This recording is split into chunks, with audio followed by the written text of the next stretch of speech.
setiap saat gitu ya.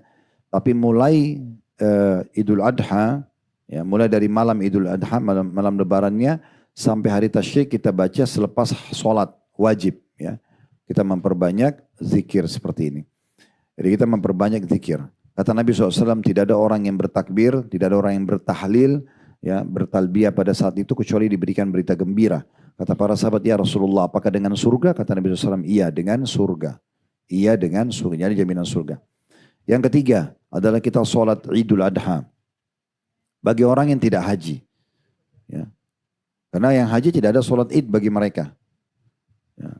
Kecuali bertepatan dia pas dapat waktu sholat id, tidak ada masalah. Karena di malam Muzdalifah itu ada fatwa ulama membolehkan kalau ada wanita, ada orang tua, itu mereka keluar dari Muzdalifah di tengah malam. Jam 2, jam 3 malam mereka sudah pergi tawaf ya, ke Masjid Haram untuk tawaf ifadah, biasanya dapat sholat id. Ya. Tapi umumnya jemaah haji tidak ada sholat id. Dan bagi yang tidak sedang haji, kita dianjurkan untuk sholat id. Dan ini Bapak Ibu sekalian, terutama ibu-ibu ya, walaupun berhalangan, lagi haid, tetap dianjurkan keluar menghadiri sholat Idul Adha dan Idul Fitri. Walaupun tidak ikut sholat. Meramaikan saja. Datang meramaikan untuk memperlihatkan syiar muslimin dan juga mendengarkan khutbah.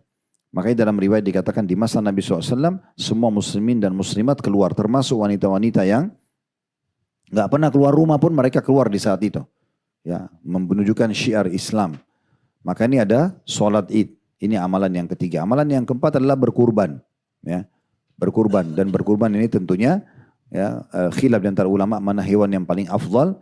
Tapi kalau kami berpegang pada pendapat domba. Ya, karena alasan Nabi Ismail nggak jadi disembelih oleh Nabi Ibrahim, diganti oleh Allah dengan domba.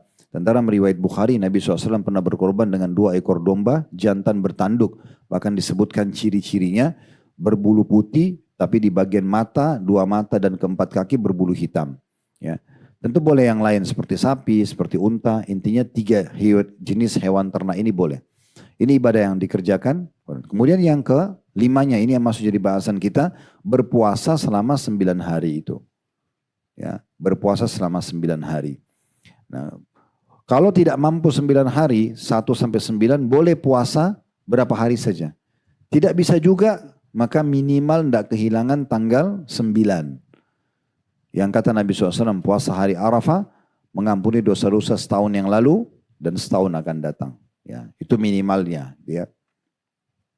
Selebihnya yang ke-6 semua jenis amal soleh seperti jenguk orang sakit, bersedekah, baca Quran, ya, semua itu masuk dalam